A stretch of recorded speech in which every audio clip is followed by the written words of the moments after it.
Hello बच्चों, कैसे हैं आप सभी। आई होप कि आप लोग अच्छे होंगे। क्लास 7 हिंदी की पाठ्य पुस्तक है दुर्वा भाग 2 और जिसमें हमारा चैप्टर नंबर 1 है चिड़िया और चुरगुन।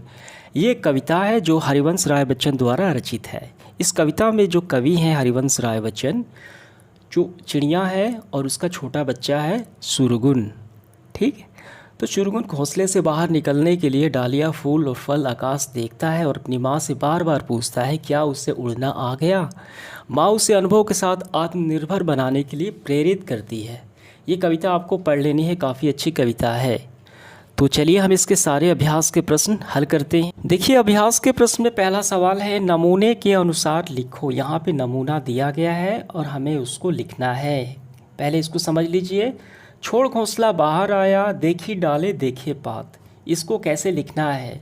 चुरगुन घोंसला छोड़कर बाहर आया, उसने डाले और पत्ते देखे।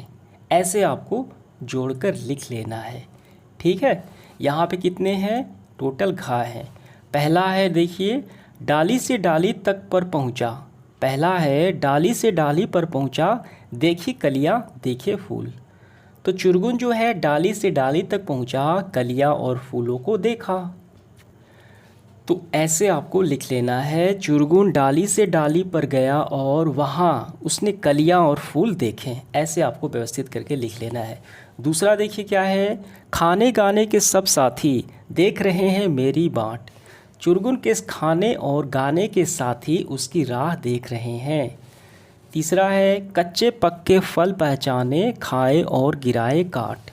चुरगुन कच्चे पक्के फल पहचानने लगा है, उसने कुछ फल खाए और काट कर गिराए हैं। अगला है, देखिए इसका आखिरी, उस तरु से इस तरु पर आता जाता हूँ धरती की ओर। चुरगुन एक तरु से दूसरे तरु पर आता जाता रहता है, वह धरती की ओर भी आता है। तरु का मतलब होता है यहाँ पे वृक्ष। यहाँ पे आप देख सकते हैं तरु का मतलब होता है वृक्ष। तो इस तरीके से हमने ये नमूना जो है लिखने का है वो हमने पूरा कर लिया। इसके बाद दूसरा सवाल है इसका, कविता से। चुरगुन अपने उड़ने के बारे में अपनी माँ से क्यों पूछता है, ये बताना है हमें। देखिए, चिड़िया का छोटा बच्चा है जिसको चुरगुन बोलते हैं। ये अंडे से बाहर आया है और इतना भी सक्षम नहीं है कि वो बाहर की दुनिया देख सके, ऊंची डालियाँ, पेड़ों, पत्तों और आकाश की ऊंचाइयों पर उड़ सके। तो इसलिए वो अपनी माँ से बार बार पूछ रहा है। क्या पूछ रहा है, देखिए, चुरगुन अपनी माँ से बार बार अपनी उड़ान के बारे में पूछता है क्योंकि वह यह नहीं जानता कि उड़ना क्या होता है। केवल उसकी माँ ही उसे बता सकती है क्या वह उड़ने लायक हो गया है या नहीं। ठीक है, तो यही पूछता है। ख नंबर सवाल देखिए, चुरगुन को कौन कौन सी चीज़ें अच्छी लगती हैं। इसका उत्तर लिखेंगे हम। चुरगुन को पत्तों पर चलते हुए, कलियों और फूलों को हिलाते हुए, कच्चे पक्के फलों को खाते हुए, अपने साथियों के साथ खेलते हुए अच्छा लगता है। चुरगुन को ज़मीन की ओर, ठीक है, जाना और नीले आकाश को देखना भी अच्छा लगता है। ये आपका उत्तर हो गया। देखिए, ग नंबर सवाल है, चुरगुन अभी अभी घोंसले से निकला है, फिर भी वह पूरी दुनिया के बारे में जानना चाहता है। घोंसले से अभी अभी निकला लेकिन फिर भी वो पूरी दुनिया को देखना और जानना चाहता है। तुम किन चीज़ों के बारे में जानना चाहते हो, ये आपसे ये सवाल किया है कवि ने। जैसा कि चुरगुन अभी अभी पैदा हुआ, अभी अभी घोंसला से निकला अंडे से, लेकिन वो पूरी दुनिया को देखना चाहता है। तो उसी तरह तुम किन चीज़ों के बारे में जानना चाहते हो, देखना चाहते हो, वो बताना है। इसका उत्तर हम ऐसे करेंगे, मुझे आसपास दिखने वाली चीज़ें के विषय में जानना अच्छा लगता है। जब मैं बस, कार, मेट्रो आदि में घूमने जाता हूँ तो विभिन्न स्थानों को देखकर माता पिता से प्रश्न करता हूँ, उनसे कुछ रोचक जानकारियाँ प्राप्त होती है जो मुझे बहुत अच्छी लगती हैं। ये आपका उत्तर हो गया। इसके बाद तीसरा सवाल है, क्रम से लगाओ। नीचे कुछ चीज़ें नाम लिखे हैं, चुरगुन ने पहले किसे देखा, क्रम से लगाओ। यानी जो चिड़िया का बच्चा है चुरगुन पहले किसको देखता है, वो हमें यहाँ पे क्रमवार तरीके से व्यवस्थित कर लेना है।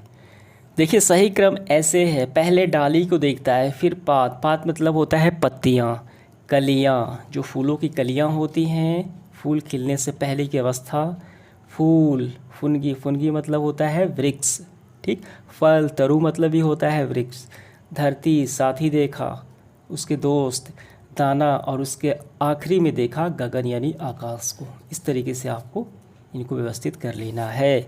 इसके बाद चौथा सवाल है, और चुरगुन उड़ गया। उड़ने के बाद चुरगुन कहाँ कहाँ गया होगा, उसने क्या क्या देखा होगा, अपने शब्दों में लिखना है। देखिए कल्पना संबंधी सवाल है, तो कैसे आपको लिखना है, तो यहाँ पे मैं लगा देता हूँ, वो आप वहीं से कर लेना है। इसके बाद व्याकरण है 5 नंबर में, वचन बदलो। घोंसला है, देखिए बदला गया है घोंसले या घोंसलों।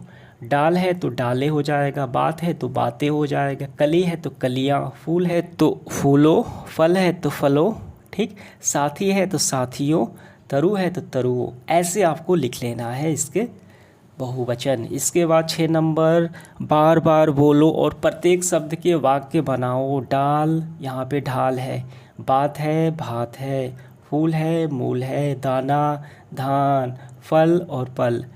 इसे हमें बोलना है और वाक्य भी इसको बना लेना है। तो यहाँ पे मैं लगा देता हूँ, वो आपको तैयार कर लेने हैं, ठीक है। डाल एक चिड़िया, देखिए डाल पर एक चिड़िया बैठी है,